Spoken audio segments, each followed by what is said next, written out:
Is IELTS a scam? Can I get my IELTS certificate without even sitting for the IELTS exam? I got 6 bands. I applied for reevaluation. I got 7 bands. I think definitely IELTS is a scam.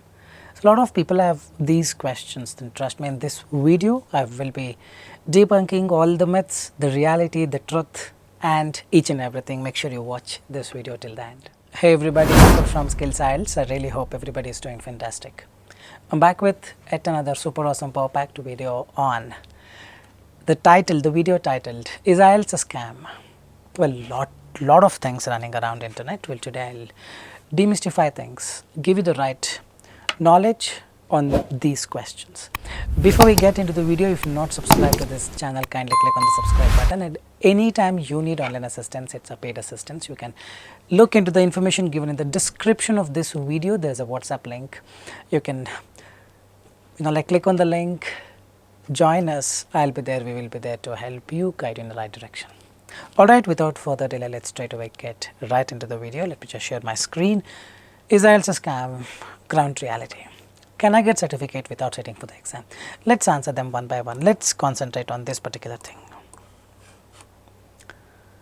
Because many people are eyeing at it. Because passing IELTS is not similar to drinking a coffee. You can just order a coffee in the Swiggy or Zomato or anywhere in any online app. But passing IELTS exam requires a lot of effort, lot of diligent efforts, isn't it? So, can I get certificate? Definitely yes, you can get certificate.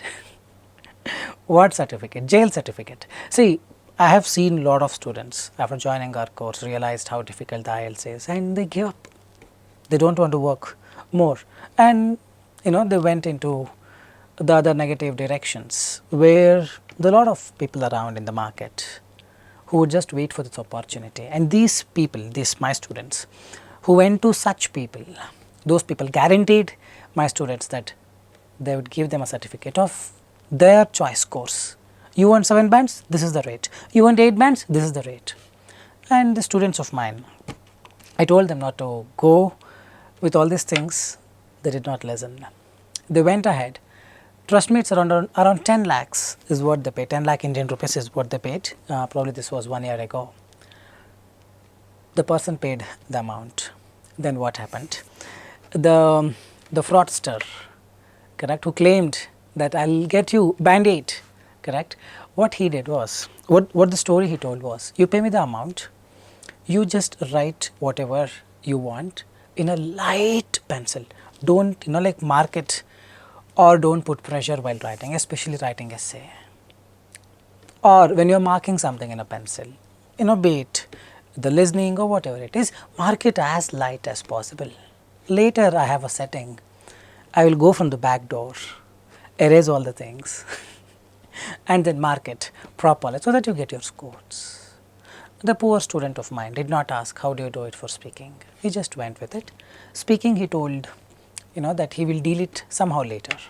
Somehow, some jugaad, some story, the person paid 10 lakhs, this person went and wrote everything in light color, got the report, 4 or 4.5 bands. If he had studied with us continued, probably this person would have got 7 bands. So, this is the ground reality. Don't go behind all this fraudsters, scammers. They are all just aimed at looting your money. This cannot happen, man, please. This is an international level English exam. Isn't it so? And don't encourage such things, correct? You may have given money and got scores. It may not be because you gave the money, you got the scores. You got the scores because you are really good at it. So, don't encourage all these things. Can I get certificate without sitting for exam? Absolutely no, you cannot. Let's work towards it. Alright. Is IELTS a scam? Let's understand the ground reality. Why people believe that IELTS is a scam? There are top reasons. I'm going to list out 3 reasons and demystify all the reasons step by step. Reason number 1, I got writing 6. I applied for reevaluation. I got writing 7. How it is possible? Starting only you should have got no. Correct. This is one of the lame reasons why people think IELTS is a scam. Second reason is my speaking was 6. I applied for reevaluation. I got speaking 7. How is it possible? 100% scam, man. Listening, reading, and speaking is always 8. Writing is always stuck at 6.5. No matter what, they are not giving me writing 7. Not just me, or not, like all my friends also told the same. 100% this is a scam. Trust me, IELTS is not a scam. 10,000% is. The examiner who examines your paper do not hold a grudge on you. They don't know you personally, isn't it? Why will they simply, keep it this way, though they are given some guidelines? 10% no. Your result is 100% your own making. Let's accept it. This people never do it. Never ever do it. I did everything correct, but still I got low. This is the only thing that I get to hear on an everyday basis. Let's demystify this thing first. You get writing 6, you applied for re-evaluation. There are chances that you can get more than the previous score. Why is that so? Let's demystify this quickly. Let's look at this question. Doing an enjoyable activity with a child is better for the overall skill development and creativity than reading. This is a comparison essay type. Whenever you have better than, more than, you have to compare. Do you agree? So now let's say the person said, yes, I agree. Enjoyable activity with child is always better than reading. If a person agrees, second paragraph, the person should prove why doing an enjoyable activity with a child is better than reading. Third person also, the person has to prove doing an enjoyable activity with a child is better than reading. This is the common structure that has to be used. But can you arrive at the same conclusion with a different structure? You may get 6. You apply re-evaluation, you may get 7.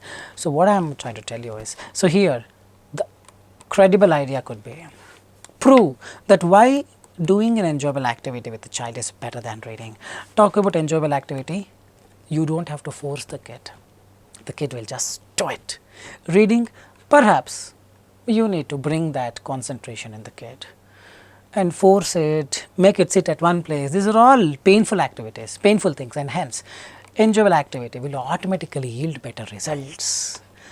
Wherein I compared activity, free time or enjoyable activity, with reading and proved activity is better.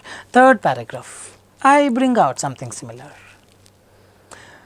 You make the child read, it becomes lonely, it will never interact with others, but enjoyable activity, it keeps on doing whatever it just wants. As a result, better creativity, hence doing an enjoyable activity with a kid is better than reading. In both the paragraphs I compared. You do this, minimum you get 7. But let's say you did a little different. The same thing, this person said, I agree with the statement, doing an enjoyable activity is better than reading. Second paragraph, the person did not compare.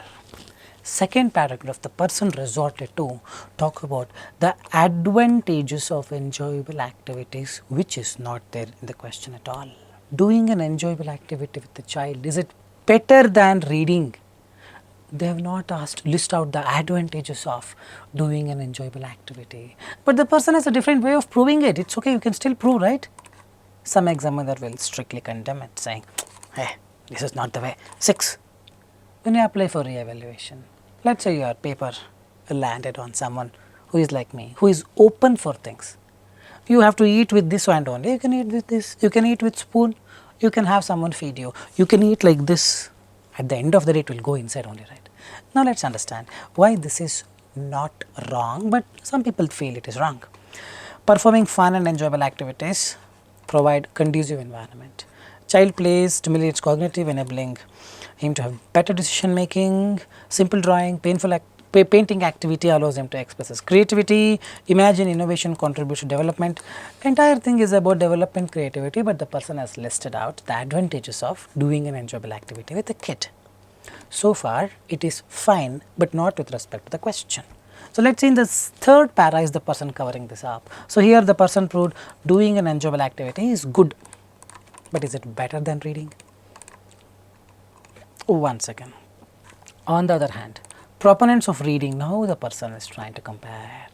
Instead of directly comparing in the second paragraph, the person is doing that part in the third paragraph. Consider it more imperative than fun times due to its significant impact It enhances language skills, vocabulary, comprehension through reading, exposed to different experiences, perspective. Children are smart decision makers. However, see there, however, not every kid may enjoy this lonely activity, as many prefer doing activities that involve physicality. Suggests that advantages of having fun times with children far outweigh the intellectual stimulation. See, in a way, the person has proved that doing an enjoyable activity is far better than reading, because they want something that will involve them physically, and the person has proved. Otherwise, they may get bored. As a result, do this. In the second paragraph, the person has not proved. But this does not mean that the essay is wrong. Some may claim this is not the correct way, but some at the same time, like me, say this is fine. So now it all depends on which person this question paper or answer paper lands upon. If it comes to me, someone like me, I will give 7. If it comes to someone not like me, probably the person would give 6 or 6.5. But you cannot say it is a scam for this reason. It is individuality, because the answer is written in a way that is very much debatable. Such scenarios arise, definitely. There is a way wherein some people may say it is 6, some people may say it is 7, but it does not mean that it is a scam. Simply applying for re-evaluation will not get you 7 all the time. Hope you are getting it. If you have really written really good, then you will get that. Hope you are getting it. This does not mean that it is a scam. I am just trying to prove you why you may feel, why you may assume it is a scam, but it is not. Reason why people think IELTS is a scam, second reason.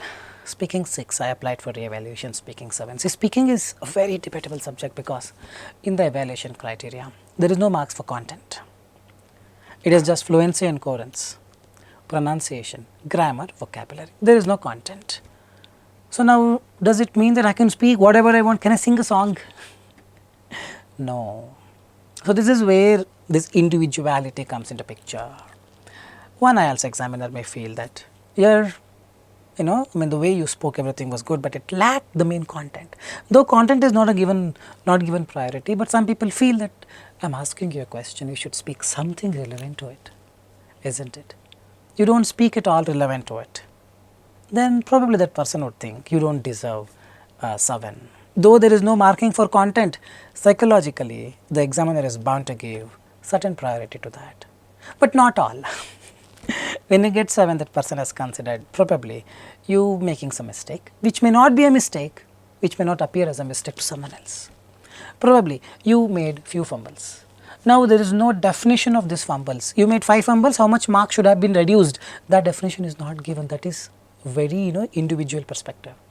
One person may feel your fluency is overall 7, other examiner may feel it is 6. This is exactly what I am telling you. It is very much debatable, because the modules in IELTS are like that. This does not mean that it is a scam. If you really perform well, then you get your scores. Hope you are getting it. We also find the third reason why people feel IELTS is a scam by listening, reading, everything. Speaking 8. Writing 6.5. Why? Very simple strategy. Now check this question. Many people have access to computers. Children play computer games. What are the negative impacts of playing computer games? What can be done to minimize the negative effects? Very straightforward question. Second paragraph, we should talk about the negative impacts of computer games. Third paragraph, you can talk about solutions. Or second paragraph, you can talk about one negative impact, solution. Third paragraph, one negative impact, solution. But whatever the impact that you write, you need to cope up with, support with, supporting idea, example, and lot many things. You don't do that, no marks. Correct? Coherence question is also there, boss. Now let's understand this. The first problem associated with excessive engagement to video games is deterioration of physical health. Exceptional idea. Task response. This means children exposed to prolonged screen time get vulnerable to varied health issues. How? Excessive engagement to video games is a deterioration of their physical health. Means if children play or get vulnerable or exposed to prolonged screen time, get vulnerable to varied health issues. How? I will prove it in the example. As long as the person proves it in the example, I will give marks. Otherwise, coherence, cohesion, gone case. Grammar is all good, vocabulary is all good. For instance, many children get addicted to playing consoles. Not justified at all. The person has written not the impacts of playing games. If you play games, your health is gone case. That's all the person has written. How gone case? How it will impact the health? Correct? You play games, you're so addicted to it. You just sit at one room. You don't go out. You don't talk to people. You're not indulging in physical activity because this pastime, this hobby has just enticed you completely. Correct? As a result, your physical activity comes down, obesity increases, health disorder enhances. This much is required for you to get marks to coherence coefficient. But no, here not even a single grammatical error one can find, means the person is really good in English, but the person is not ready to write a little more. To address this issue, a viable solution is balancing screen time with other outdoor activities. Excellent idea. This solution will improve physical and mental health and benefit the quality of their lives. How?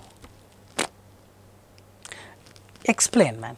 Numerous success stories support the effectiveness of solution. What is that story? Unless you explain that, I don't get it. Therefore, implementing this solution, we can 100% know this is going to be 6 only. Coherence coefficient is 5. Task response could be 8. This could be 8. This could be 8. But coherence coefficient and task response are a priority.